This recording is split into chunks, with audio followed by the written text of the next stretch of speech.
Hi friends, मेरे इस channel पे आपका स्वागत है। हमने अपने पिछले लेक्चर में ढेर सारे फलनों के प्रकार को डिस्कस किया था उनके गुणों के आधार पे, जिसमें से आखिरी वाला जो था वो था लीस्ट इंटीजर फंक्शन। आज हम अपने उसी लेक्चर को आगे बढ़ाते हुए पढ़ते हैं एक नए प्रकार के फलन को, ठीक है, जिसे हम कहते हैं द्विघात फलन। वीडियो में लास्ट तक आप बने रहें ताकि चीजें आपको सब कुछ समझ में आ सके। जहां भी डाउट हो आप कमेंट में मुझसे बेझिझक पूछिए, मुझे अच्छा लगेगा।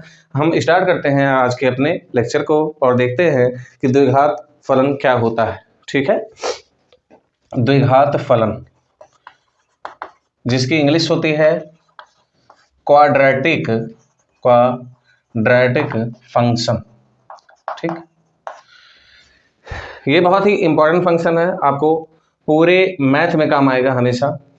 कोई भी फंक्शन जो ax square plus B X plus C form का हो, जिसमें a is not equal to 0 हो और a comma B comma C belongs to क्या हो, रियल नंबर हो, क्या कहलाता है, वो द्विघात फलन कहलाता है। कहने का मतलब a बी सी सबके सब रियल नंबर होंगे, लेकिन a का जो मान है हमारा वो 0 नहीं हो सकता। अब ये बताओ 0 क्यों नहीं हो सकता? 0 इसलिए नहीं हो सकता क्योंकि अगर a 0 हो गया तो ये पूरा टर्म 0 हो जाएगा, और अगर पूरा टर्म 0 हो गया तो x की अधिकतम घात 2 ना होकर के 1 हो जाएगी, और वो फलन हमारा द्विघात से रैखिक बन जाएगा। ठीक है, लीनियर फंक्शन बन जाएगा वो। तो इस वजह से इसका जो वैल्यू है a का वो 0 नहीं हो सकता। अब बात करते हैं आगे, हम देखते हैं ये क्या होता है। ये fx है हमारा, ठीक है, इसे हम y लिख लेते हैं थोड़ा सा अपने कन्वीनियंस के लिए, y लिख लेते हैं। ये ax स्क्वायर, इसमें से a कॉमन ले लेते हैं, X square plus B by A x plus C by A बचा यहाँ पे। ठीक है, इतना बचा, इतने में दिक्कत नहीं होना चाहिए कोई। अब जब हम इसे वर्ग बनाते हैं पूर्ण वर्ग, तो क्या करेंगे, x के गुणनखंड का आधे का वर्ग जोड़ेंगे और घटाएंगे। तो y इक्वल यहाँ से हो जाएगा हमारा a x square plus B by A x, इतना हुआ, प्लस b बाई ए का आधा जब करेंगे, b बाई ए का आधा मतलब हो जाएगा b बाई 2a, और इसका वर्ग जब करेंगे तो आ जाएगा b square by 4a square. तो यही हमें क्या करना है, जोड़ना है और घटाना है, b square by 4a square. ठीक, यहाँ जोड़ देते हैं b square by 4a square plus यहाँ पे है c बाई a, और जोड़े हैं तो घटा भी देते हैं अपने मन से। ठीक है, इतना हो गया हमारा। आगे क्या आएगा हमारा, y इक्वल है a x square plus B by A x plus B square by 4a square, और यहाँ से एलसीएम लेंगे तो आ जाएगा कितना, 4a स्क्वायर, यहाँ से आ जाएगा हमारा कितना, 4ac माइनस बी स्क्वायर। ठीक है, इतना हो गया हमारा। आगे इसे सॉल्व करेंगे, y इक्वल आ जाएगा a, इसको लिख सकते हैं हम, ये है a square plus B square plus ये हो जाएगा हमारा कितना, ये हो जाएगा 2ab। ठीक है, तो ये हो गया x plus B by 2a का होल स्क्वायर, और ये हमारा कितना हुआ, ऊपर वाले में से अगर हम माइनस कॉमन ले लेंगे यहाँ पे तो ये हो जाएगा b स्क्वायर माइनस 4ac अपान 4a स्क्वायर, इतना मिला पूरे में। इसे हम आगे सॉल्व करते हैं, क्या हो जाएगा, y इक्वल है a x plus B by 2a का होल स्क्वायर, ये क्या है हमारा, विविक्तकर है, डिस्क्रिमिनेंट है ना, जिसे d से रिप्रेजेंट करते हैं, minus d upon 4a square, इतना हो गया। a का अंदर मल्टीप्लीकेशन कर दो, y इक्वल आ गया a x plus B by 2a का whole square minus a into d by 4a square, यहाँ से a के कैंसिल हो गया। y इक्वल बचा a x plus B by 2a का whole square minus d upon 4a, इसको उधर लेकर चले जाते हैं तो आ जाएगा y plus d by 4a equal a x plus B by 2a का होल स्क्वायर। अब अगर इसे आप देखोगे तो ये y इक्वल एक्स स्क्वायर के टर्म का है ना, या फिर कह लो एक्स स्क्वायर इक्वल 4ay की टर्म का है ये, है ना, ये a है हमारा, उसी के टाइप का है एकदम, है ना, उसी प्रकार का है। तो ये जो समीकरण है वो किसको प्रदर्शित कर रहा है, ये प्रदर्शित कर रहा है परवलय को, किसको, पैराबोला को, जिसका जो एक्सिस है, अक्ष है, वो y अक्ष के पैरेलल होगा, और जिसका वर्टेक्स है वो वर्टेक्स क्या होगा, वो वर्टेक्स हो जाएगा यहाँ से minus B by 2a comma minus D by 4a। इस फार्मूले को याद रखना, वर्टेक्स को मैं यहाँ a से रिप्रेजेंट कर रहा हूँ, जो a है हमारा वो क्या हो जाएगा, minus B by 2a minus D by 4a। ठीक है, ये बहुत ही इंपॉर्टेंट चीज है वर्टेक्स वाला। कैसा भी आप पैराबोला बनाओगे जिसका जो y एक्सिस, जिसका जो एक्सिस है y एक्सिस के पैरेलल होगा, तो वो उसका जो वर्टेक्स है वो हमारा यही आएगा। आप अलग अलग इक्वेशन के लिए ए बी सी का वैल्यू निकाल के इसी में पुट कर देना, हमारा वर्टेक्स आ जाएगा। ठीक है, एक बार वर्टेक्स निकल गया तो फिर हम रेंज आराम से निकाल सकते हैं, तो इसीलिए वर्टेक्स निकालना बहुत जरूरी है। अब इसका ये समझ में आ गया होगा, आगे हम देखते हैं क्या क्या संभव है।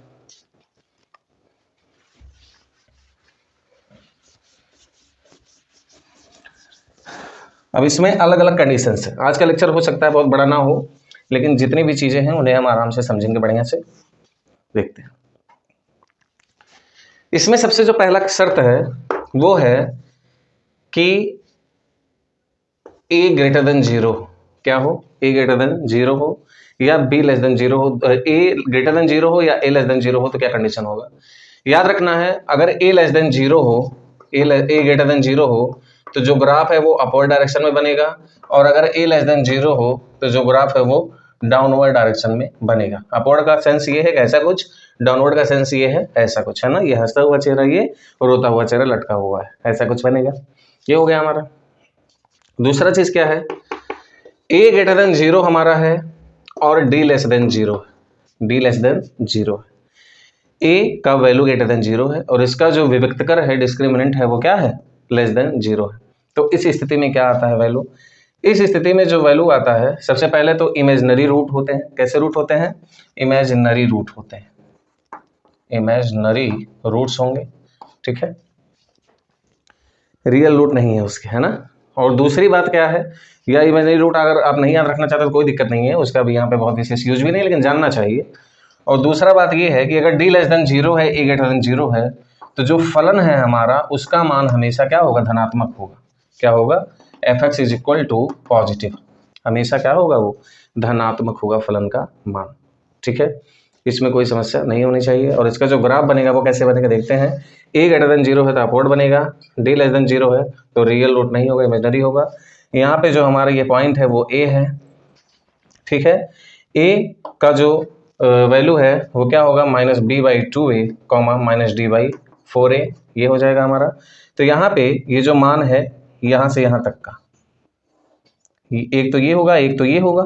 ठीक है, तो जो वैल्यू है हमारा वो कितना हो जाएगा, -d/4a। ठीक है, और ये जो पॉइंट है x इक्वल -b/2a पे, ये देखो ये है -d/4a हमारा, और यहाँ से यहाँ तक का जो वैल्यू है वो है -b/2a।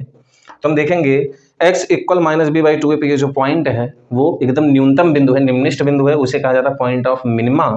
और y का जो न्यूनतम मान है वो -d/4a हो सकता है, और अधिकतम मान जो है वो कितना हो सकता है, अनंत हो सकता है। तो इस केस में जो रेंज होगा हमारा, रेंज वो हो जाएगा -d/4a से अनंत। ठीक है, पहला बात क्या है, पहला बात d लेस देन 0 होने का मतलब इमेजिनरी रूट होगा, और d ग्रेटर देन 0 का मतलब ये है कि उसमें रियल रूट होगा, दो रियल रूट। ठीक, इक्वल भी हो सकते हैं और अलग अलग भी हो सकते हैं। d ग्रेटर देन 0 का मतलब distinct real root, d equal 0 का मतलब डिस्टिंक्ट नहीं, सेम होगा लेकिन रियल रूट होगा। तो यहाँ पे जो फलन है उसका मान हमेशा धनात्मक होगा, पहली बात। अब देख लो, ये अगर x एक्सिस से ऊपर है तो इसका मतलब यहाँ पे कहीं भी आप ऐसे से कट करोगे, जो वैल्यू मिलेगा हमें y का वो क्या मिलेगा, पॉजिटिव ही मिलेगा। अगर ये नीचे होता तो ऋणात्मक भी मिल सकता था। तो ये हमारा पहला केस हो गया। अब दूसरा केस देखते हैं।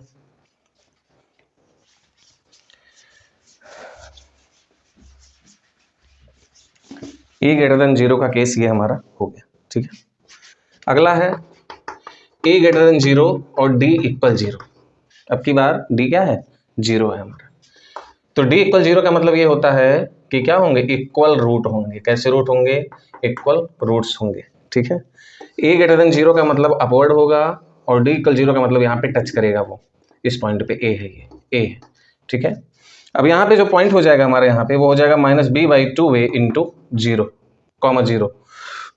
एक्स एक्सिस पे कोई भी पॉइंट y वाला जो निर्देशांक है वो क्या हो जाएगा, 0 हो जाएगा। तो इसका अगर हम रेंज बताना चाहेंगे, रेंज, तो वो हो जाएगा 0 से अनंत। ठीक है, और डोमेन तो हर केस में x बिलोंग्स टू क्या है, R है हमारा, कोई इसमें दिक्कत नहीं है। इतना हो गया। दूसरा चीज क्या है, अगर हम इसमें देखें तो जो फंक्शन है, फंक्शन, उसका वैल्यू क्या होगा, उसका वैल्यू होगा ग्रेटर देन 0। कब, जब a is not equal to -b/2a, और अगर a -b/2 x -b/2a के इक्वल होगा, यहाँ लिख देता हूं मैं, when x is not X is not equal to minus B by two A. अगर x का value minus B by two A के इक्वल नहीं है तो एफ एक्स हमारा हमेशा क्या होगा, धनात्मक होगा ऊपर की तरफ। लेकिन when x is equal to minus B by two A, उस केस में हमारा जो एफ एक्स है वो कितना हो जाएगा, जीरो हो जाएगा। एफ एक्स का मान हमारा जीरो हो जाएगा। कहने का मतलब दो पॉसिबिलिटीज हैं, क्या क्या है, f x greater than or equal zero होगा, हमारे फलन का मान धनात्मक भी हो सकता है और जीरो भी हो सकता है, डिपेंडिंग अपॉन दैट कंडीशंस, है ना। एक्स का कंडीशन क्या है हमारा, तो उसी आधार पे ये हो जाएगा। ये इक्वल रूट्स हैं और रियल रूट्स हैं। कैसे रूट्स हैं, रियल रूट्स हैं, ठीक है। ये हो गया हमारा। अब अगला कंडीशन हम अपना देखेंगे।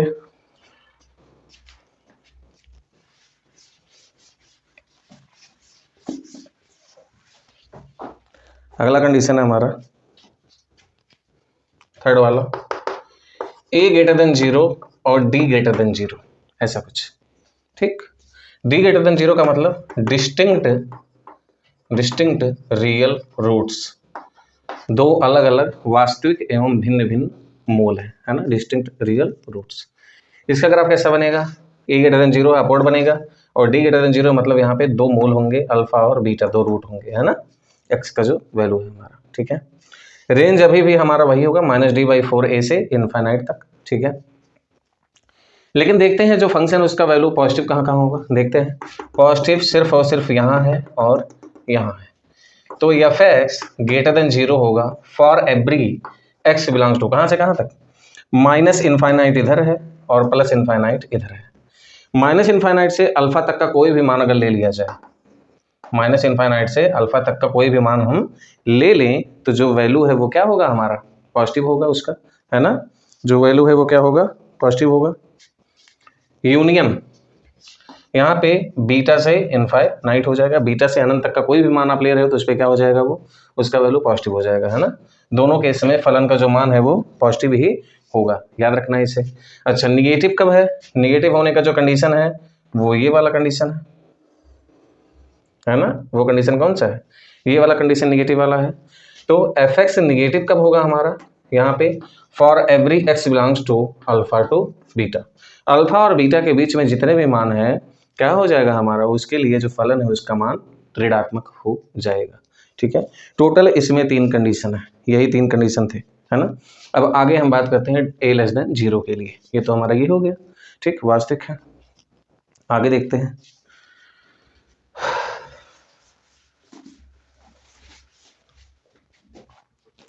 आगे देखते हैं हम ए लेस देन जीरो का बात करते हैं।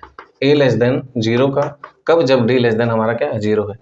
ए लेस देन जीरो का मतलब ये है कि डाउनवर्ड होगा, डी लेस देन जीरो का मतलब ये है कि निगेटिव होगा, वैल्यू क्या होगा, निगेटिव होगा।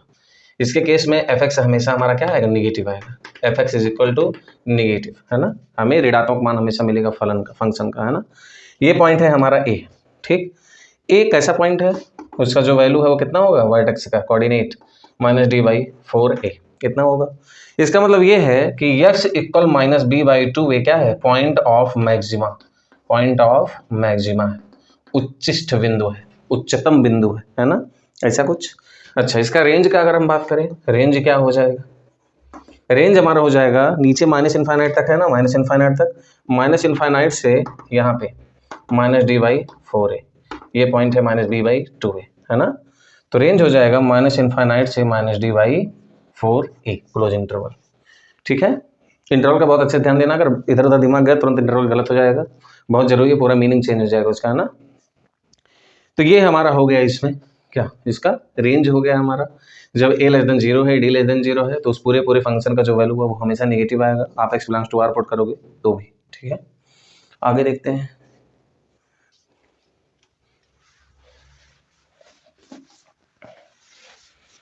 आगे जो हमें देखना है वो क्या है, वो है ए लेस देन जीरो और डी इक्वल जीरो। इस केस में क्या होगा, ये हमारा पांचवा केस है ना।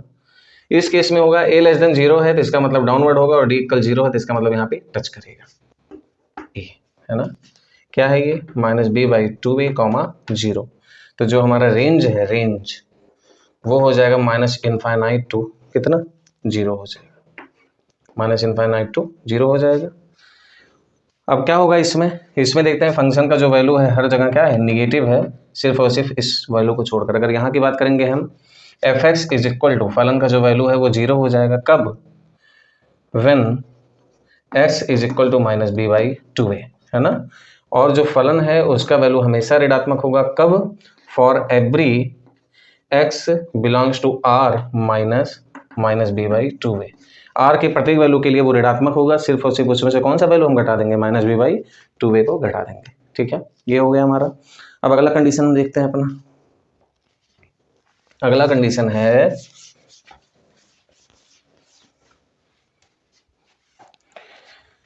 छठवां कंडीशन है हमारा a लेस देन 0 और d ग्रेटर देन 0। ठीक, d का ही पूरा खेल है। a लेस देन 0 का मतलब ये है कि डाउनवर्ड होगा, d ग्रेटर देन 0 का मतलब ये है कि रियल और डिस्टिंक्ट रूट होगा, अल्फा और बीटा। यहां से यहां तक का बात कर लेंगे, इसका और इसका बात कर लेंगे, है ना। ये जो पॉइंट है हमारा minus B by 2a comma minus D by 4a हो जाएगा, ये पॉइंट है। निगेटिव देख के आप घबराइए मत कि ऐसा तो सिर्फ थर्ड क्वाड्रेंट में होता, दोनों निगेटिव हो। ए बी सी के अलग अलग साइन के लिए क्या हो जाएगा, वो अलग अलग हो जाएगा, है ना, पॉजिटिव नेगेटिव उसी हिसाब से। तो ये हमारा फलन निगेटिव कब होगा, negative F x less than 0 for every, देखते हैं माइनस इन्फाइनाइट से अल्फा के लिए निगेटिव है, बीटा से इन्फाइनाइट के लिए निगेटिव है। तो minus infinite for every x belongs to minus infinite to alpha union beta to infinite, ऐसा हो जाएगा। और दूसरा कंडीशन हमारा क्या है इसमें, दूसरा कंडीशन है f x greater than 0 for every x belongs to alpha to beta open interval.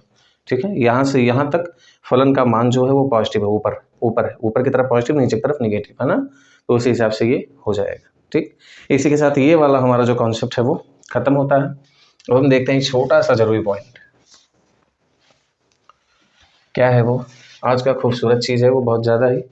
ठीक है, देखिए आपने पढ़ा होगा, अगर नहीं भी पढ़ा होगा, अगर कोई भी चीज़ इस तरीके से लिखा है a cos x plus B sine x, तो इसकी जो मैक्सिमम वैल्यू होती है वो होती है रूट ए स्क्वायर प्लस बी स्क्वायर, और जो मिनिमम वैल्यू है वो होता है माइनस रूट ए स्क्वायर प्लस बी स्क्वायर। मतलब इसका अधिकतम मान इतना होता है और न्यूनतम मान इतना। जैसे 3 cos x plus 4 sine x लिखा है, तो इसका अधिकतम मान हो जाएगा अंडर रूट 25, 3 त्रिक 9 4 चौक 16, 25 आ जाएगा। मतलब अधिकतम मान 5 और न्यूनतम मान -5 आ जाएगा। अब इसे मुझे क्या करना है, मुझे इसे प्रूफ करना है कि ये आ कैसे। ठीक है, तो देखते हैं हम अपना प्रूफ क्या है हमारा। ए इक्वल हम मान लेते हैं आर साइन थीटा, और बी इक्वल क्या मानेंगे, आर कॉस थीटा, इतना मान सकते हैं। अच्छा, अगर इतना मान लिए तो दोनों पक्षों का होमवर्क करके अगर जोड़ दें, A square plus B square, और ये हो जाएगा R square sine square theta plus R square cos square theta. तो क्या हो जाएगा, आर स्क्वायर कॉमन ले लेंगे, sine square theta plus cos square theta आ जाएगा हमारा कितना, आर स्क्वायर, किसकी value, A square plus B square की। अगर इसकी वैल्यू इतनी आ गई तो यहाँ से हमारा आर कितना आ जाएगा, अंडर रूट ए स्क्वायर प्लस बी स्क्वायर, इसे याद रखना है। ठीक है, दूसरा चीज क्या है, a equal r sine theta है, b equal r cos theta है। इसमें इससे अगर मैं भाग दे दूं, आर से आर कट जाएगा, साइन थीटा बटा कॉस थीटा आ जाएगा ए बटा बी, साइन थीटा बटा कॉस थीटा आ जाएगा ए बटा बी। इससे हमें मिल गया टेन थीटा इक्वल ए बटा बी, यहाँ से आ गया theta equal tan inverse A by b. बस जो मेन काम था हमने वो कर लिया। अब इसे सॉल्व करते हैं, क्या आएगा, A cos X plus B sine X हो जाएगा R sine theta cos X plus R cos theta sine x. तो ये हमारा हो जाएगा कितना, ये हो जाएगा आर कॉमन ले लोगे तो ब्रैकेट में बचेगा sine a cos a sine b, हो जाएगा sine theta plus x. R की वैल्यू हम पुट कर देंगे रूट ए स्क्वायर प्लस बी स्क्वायर, यहाँ पे साइन है। ठीक है, एक्स को ऐसे रहने दो, थीटा की जगह हम क्या लिख सकते हैं, tan inverse A by B, tan inverse A by B. मतलब अगर कोई आपसे पूछे कि A cos X plus B sine X किसके इक्वल होता है, तो वो होता है root A square plus B square sine X plus tan inverse A by B के। एक नया प्रूफ ये भी हमें मिल गया। अच्छा, अब इतना अगर हमें मिल गया तो हमें करना क्या है, ये साइन है यहाँ पे, ये क्या है, साइन समथिंग है, तो साइन के बीच में कुछ भी उससे मतलब नहीं है, लेकिन पूरे साइन का जो अधिकतम मान है वो 1 होता है, जो न्यूनतम मान है वो -1 होता है। तो अगर हम इस पूरे का अधिकतम मान निकालेंगे तो इसका मान 1 रख देंगे तो आ जाएगा √a² + b² यहाँ पे, और न्यूनतम मान निकालेंगे तो इसका मान -1 रख देंगे तो हो जाएगा -√a² + b²। ठीक है, मुझे पूरा यकीन है कि ये अच्छा लगा होगा आपको लेक्चर, और अगर नहीं भी लगा तो मैं अपने अगले लेक्चर में कोशिश करूंगा अच्छा लगे आपको। अगर अच्छा लगा तो आपको पता है आपको क्या करना है। बहुत बहुत धन्यवाद वीडियो में लास्ट तक बने रहने के लिए। अगर आपको कोई भी चीज़ नहीं समझ में आ रहा है तो आप कमेंट में पूछ सकते हैं मुझसे। मिलते हैं अपने अगले लेक्चर में एक नए कॉन्सेप्ट के साथ। Thank you so much.